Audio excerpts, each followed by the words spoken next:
السلام عليكم ورحمة الله وبركاته. ازيكم يا حبايبي ام لولو؟ عاملين ايه؟ يا رب تكونوا بخير. النهارده ان شاء الله هنقدم بسكوت التايجر. سهل وخفيف ومكونين 3 موجودين في البيت، ما فيهوش اي صعوبة. هنقول بسم الله الرحمن الرحيم، ونقول المقادير بتاعتنا. كوباية دقيق، وممكن نحتاج اكتر على فكرة. كوباية دقيق، ونص فنجان لبن، ونص فنجان زيت، ونص فنجان سكر، ونص معلقة سكر، معلقة بيكنج باودر، ونص معلقة كاكاو، وورقة فانيليا. بس كده، المقادير سهلة جدا جدا جدا ومفيهاش أي صعوبة. بسكوت التايجر يا بنات بينفع بتقدمي لولادك، بياخدوا رحلات، بتديهولهم في المدرسة. بصراحة طعم رائع جدا وخفيف جدا وسهل خالص. ان شاء الله هنقول الطريقة، ويا رب ان شاء الله ينال اعجابكم. هنقول بسم الله الرحمن الرحيم.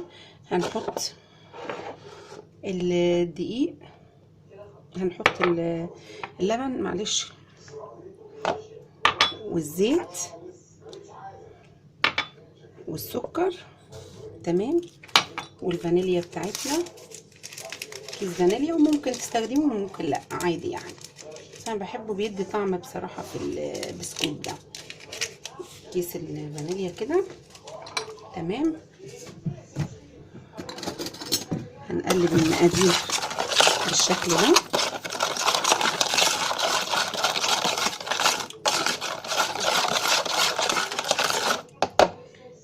ونحط، معلش، نحط البيكنج باودر على الدقيق. الدقيق ده منخول يا جماعه، الدقيق ده منخول، تمام. احنا مش عايزين ارتفاع ولا اي حاجه في البسكوت، مفيش اي مشكله لو حطيتيه كده يعني.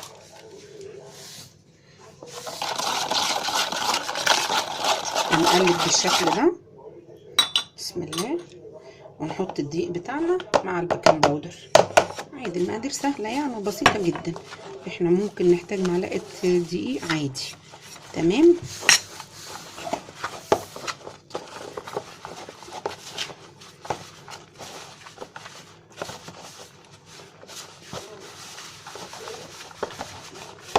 هنلم العجين، وهي كده مش هتحتاج يا جماعه اي حاجه تانية.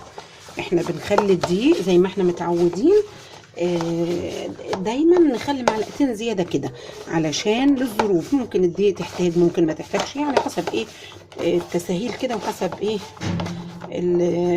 ما ربنا بيريد يا جماعه. ممكن تحتاج وممكن لا. خلاص، احنا كده لمينا العجينه.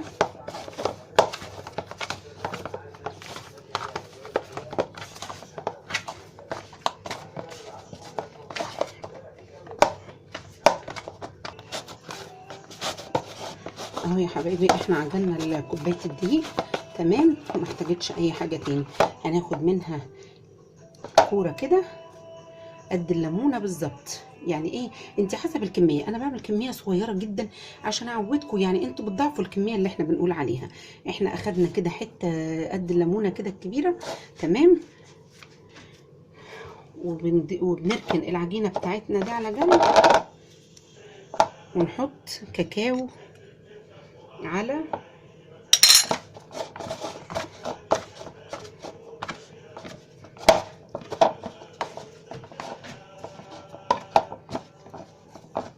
جماعه. شايفين رشينا رشه دقيق خفيفه كده على على رخامه المطبخ. اهم حاجه تكوني غاسله رخامه المطبخ كويس جدا، تمام. ونفردها بالشكل ده، بسم الله الرحمن الرحيم.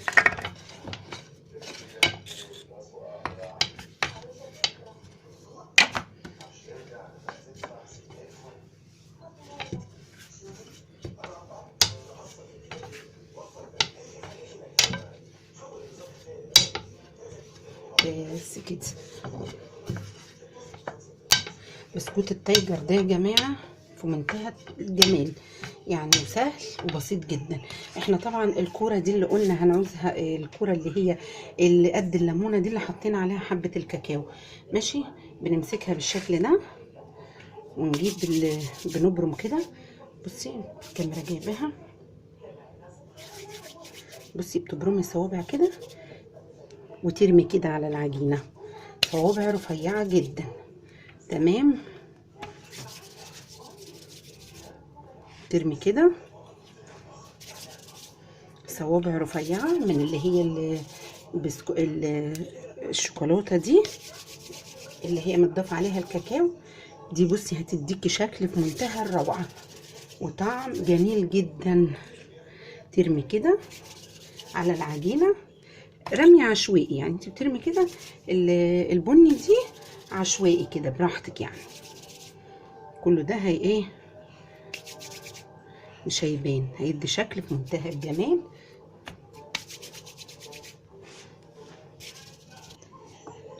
وهو يا جماعه احنا عملنا الصوابع ديت البني ورميناها كده رمي عشوائي خالص، يعني ما يهمكيش كده عادي جدا. بعد كده هنجيب نشابه او كوبايه او اي حاجه وتفردي اللي انت عملتيه ده. شايفه؟ بسم الله، شايفه المنظر، شايفه الشكل. اهم حاجه تضغطي كويس عشان يدي شكل حلو. بسم الله ما شاء الله. بسكوت التايجر ده يا جماعه طبعا انا عامله كميه صغيره، انت ممكن تضاعفي الكميه 10 اضعاف براحتك. المهم ان انا وريتك المقدار صغير وانت بقى تضاعفي باذن الله. وهنجيب قطعه البسكوت. القطعه ديت احنا بنشتريها من محل الحلويات دي اللي هي ب2.5 جنيه دي، يعني حاجات بسيطة وبتفرق معانا في الشكل جدا. وبنجيب صينية مدهونة بالزيت ونقطع بالشكل ده. عندك كوباية قطعي مفيش اي مشكلة، احنا مش هنتوقف على التقطيع. كوباية قطعي، ممكن تعمليه دواير كده وبعد كده تزينيه براحتك، ده في ايدينا، كل حاجه دي في ايدينا سهل جدا. وتجيبي صينيه باذن الله مدهونه دهنه زيت خفيفه جدا جدا. كل العجين ده احنا مش بنرميه على فكره، تمام. وعلى فرن متوسط الحراره. احنا هنحطه في صينيه دلوقتي في صينيه مدهونه نقطه زيت كده خفيفه، تمام. قبل ما ندخله الفرن يا بنات بصي بالشوكه كده كده، علشان احنا مش عايزينه يبقى عالي، عايزينه زي بسكوت الشاي اللي بنشتريه من بره.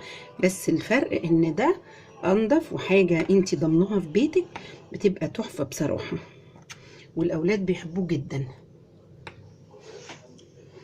بس كده هندخله في صينيه متوسطه الحراره وهنرجع نشوف شكله. لازم يحمر من فوق ومن تحت، وهنرجع ونشوف عملنا ايه. وهو يا حبايبي البسكوت التايجر اللي طلع معانا، شايفين الاشكال بتبقى جميله ازاي. الرسم عشوائي، بترميه كده في الدواير دي، بترميها عشوائي كده في البني على العجينه وبعد كده بتفرديها، بتدي الشكل ده جميل جدا وبيبقى حلو جدا يا بنات ومقرمش كده وجميل. شايفه؟ هيعجبك ويعجب اولادك. شايفه الشكل في منتهى الجمال. طبعا دي مش الكميه كلها، احنا سوينا كده حاجه بسيطه علشان اوريكم الشكل النهائي، وان شاء الله يا رب يعجبكم. شايفين الشكل وخفيفه جدا وبسم الله ما شاء الله بيقرمش كده وجميل، وان شاء الله يعجبكم. ومع وصفات تانية ان شاء الله مع مطبخ ام لولو ان شاء الله هتلاقوا كل جديد. والسلام عليكم ورحمه الله.